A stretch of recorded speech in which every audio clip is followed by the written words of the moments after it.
तसव्वुर करें एक ऐसे कौम का जिसे अल्लाह ताला ने जमीन का बेहतरीन और खूबसूरत तरीन हिस्सा अता किया था, जहाँ हर वक्त नरम हवाएं चलती थी, जमीन इंतहाई जरखेज थी और चारों तरफ ठंडे पानी के नदी नाले बहते थे और उनकी रहनुमाई के लिए भेजे गए अल्लाह के एक जलील और कदर पैगम्बर, ऐ मेरे भाइयों, अल्लाह के बंदो, हक की राह पर चलो और इस नूर को अपनाओ जो तुम्हारी रहनुमाई करेगा। हजरत नूह अलैहिस्सलाम। मगर जरा सोचिए तो सही, न 10 साल न 50 साल बल्कि पूरे। ऐ मेरे पैरोकारों, मत घबराओ क्योंकि रोशनी तुम्हारे साथ है। जैसे जैसा आप कहें हम आपकी पैरवी करेंगे। 950 साल तक एक ही शख्स, एक ही पैगाम मुसलसल एक ही कौम को समझाता रहा, लोगों सिर्फ एक अल्लाह की इबादत करो वरना तुम पर दर्दनाक अजाब आएगा। मगर जवाब में क्या मिला? सिर्फ मजाक, तंज और शदीद दुश्मनी। वो कहते, ऐ लोग यहाँ से चले जाओ, हम किसी अल्लाह को नहीं मानते। फिर बिलाखिर वो दिन आ ही गया जब आसमान ने पानी के दहाने खोल दिए और जमीन ने अपने सीने में छुपाए हुए उबलते चश्मे खोल दिए और देखते ही देखते सब कुछ एक गहरे और खौफनाक तूफान में डूब गया। याद रहे कि कौम नूह हजरत आदम अलैहिस्सलाम के बाद इंसानी तारीख की सबसे कदीम कौमों में से एक थी और अक्सर रिवायात के मुताबिक ये लोग बाबर यानी आज के इराक के गिरदो नवाह में आबाद थे। क्या शानदार मंजर था वो, हुसीन जमीन, लहलहाती फसलें और उनके जिस्म तौबा इतने ताकतवर और मजबूत जैसे लंबे ऊंचे पहाड़ हों। ये वो लोग थे जिनकी जिस्मानी कुव्वत आज के इंसानों से कहीं ज्यादा थी, मगर फिर उनमें एक नई और अजीब फितरत पैदा हुई और शिर्क का बीज उगने लगा। अफसोस, कौम नूह के पास दुनिया की हर नेमत थी मगर वो अल्लाह की सबसे बड़ी नेमत यानी तौहीद को भूल बैठे। रिवायात में आता है कि शुरू में ये लोग जिन हस्तियों को याद करते थे वो दरअसल अल्लाह के नेक बंदे थे, मगर लोगों ने सोचा कि क्यों ना उनकी याद कायम रखने के लिए उनकी तस्वीरें और मुजस्समे बना लिए जाएं। बस फिर क्या था, तस्वीर से ताजीम शुरू हुई, ताजीम सजदे में बदली और सजदा बिलाखिर शिर्क बन गया। वो उन बुतों को पुकारने लगे, ऐ हमारे माबूद, हमारी मुश्किलें आसान कर दे, हमारी जिंदगी में सुकून भर दे। कुरान करीम हमें बताता है कि इन सरदारों ने अपनी कौम से कहा, हरगिज़ अपने माबूदों को मत छोड़ना, न वुद को, न सोआ को, न यगूस को, न याऊक को और न नस्र को। ये वही नेक लोग थे जो अब पत्थर के बुत बन चुके थे, मगर अफसोस उनके दिल तो पत्थरों से भी ज्यादा सख्त हो चुके थे।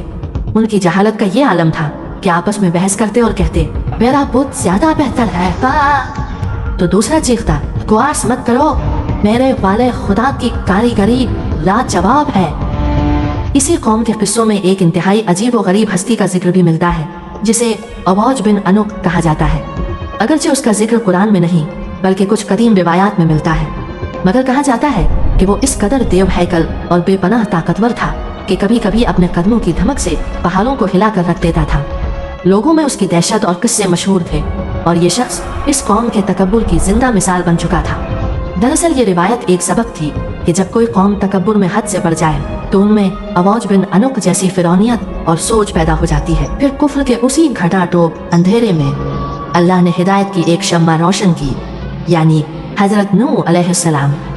कुरान करीम खुद गवाही देता है कि और हमने नूह को उनकी कौम की तरफ भेजा, बस वो हम उनमें 50 साल कम 1000 साल यानी 950 साल रहे। आप अलैहिस्सलाम पुकार पुकार कर कहते, ऐ मेरी कौम, मैं तुम्हारे लिए अल्लाह की तरफ से एक साफ और खुला डराने वाला हूँ, यानी एक ऐसा पैगंबर जिसका पैगाम तुम तक पूरी तरह वाज़े और सच्चाई के साथ पहुँच चुका है।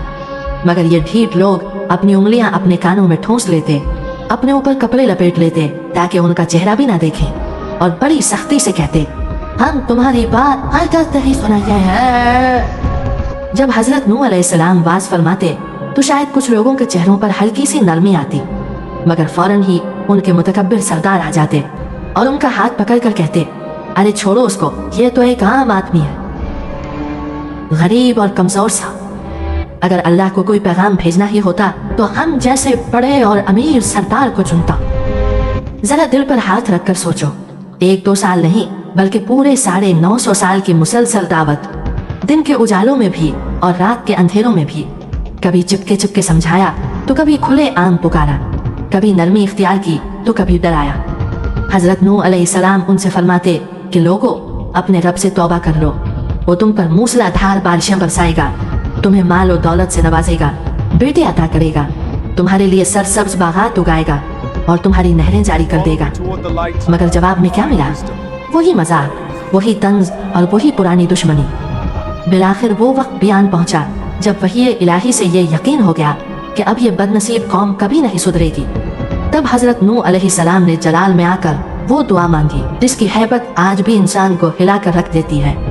ऐ मेरे रब, इस रोए जमीन पर बसने वाले उन काफिरों में से किसी एक को भी जिंदा मत छोड़ना, क्योंकि अगर ये बच गए तो तेरे बंदों को गुमराह करेंगे और उनकी नस्लों से सिवाय बदकार और सख्त काफिरों के कुछ पैदा नहीं होगा। इसके फौरन बाद अल्लाह का जलाल भरा हुक्म नाजिल हुआ कि बस अब हमारी निगरानी में और हमारी वही के मुताबिक एक कश्ती तैयार करो, और खबरदार, इन जालिमों के बारे में मुझसे अब कोई सिफारिश मत करना, ये सब के सब गर्क होने वाले हैं। हजरत नूह अलैहिस्सलाम ने कश्ती बनाना शुरू कर दी। जब कौम के सरदार वहाँ से गुजरते तो ठट्ठा उड़ाते और हंसते हुए कहते, इस रेगिस्तान में कश्ती, पानी कहाँ से आएगा?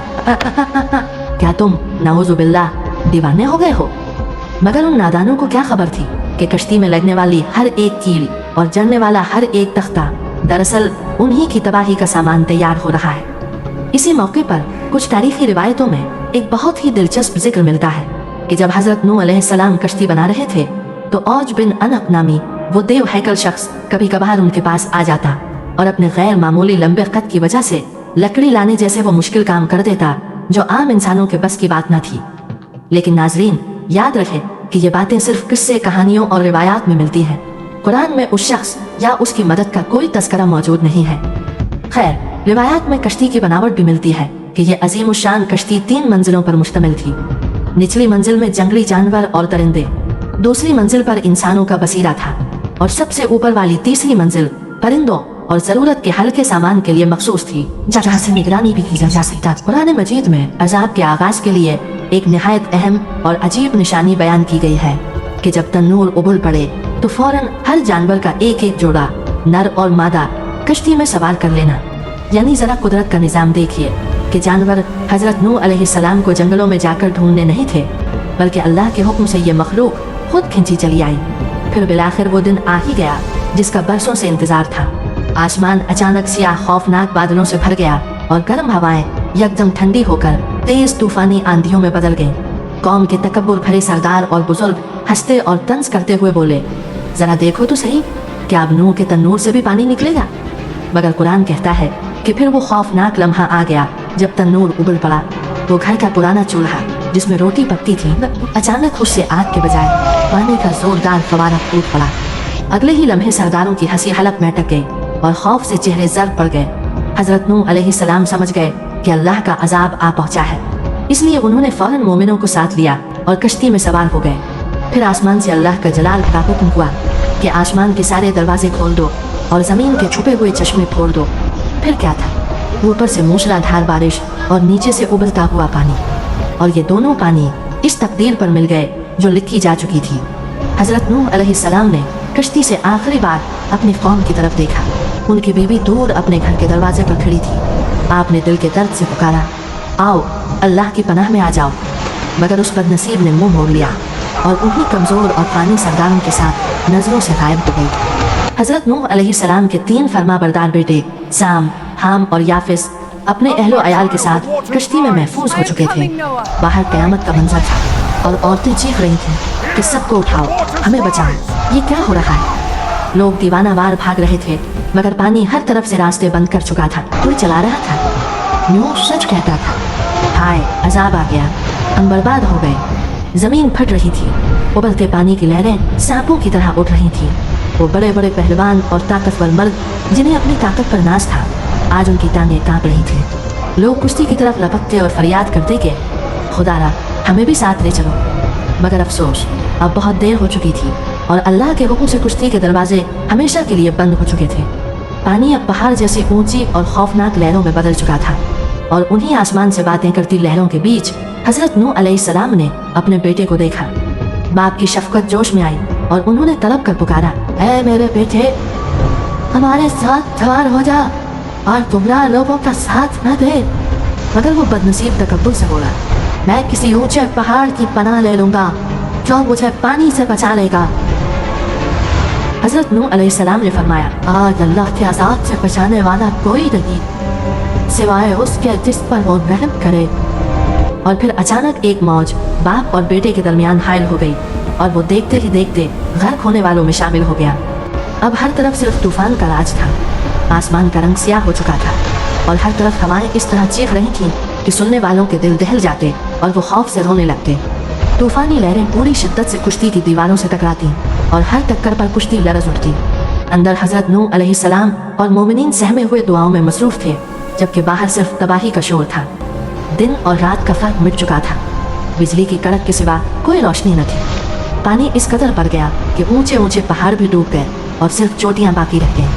पूरी कायनात में सिर्फ एक कश्ती तीर रही थी। मिलाखिर अल्लाह का जलाल थमा और हुक्म हुआ कि ए ज़मीन अपना सारा पानी निगल ले और ए आसमान थम जा। पानी उतर गया, ज़मीन खुश्क हो गई और वो मुबारक कश्ती जूदी नामी पहाड़ पर जा ठहरी।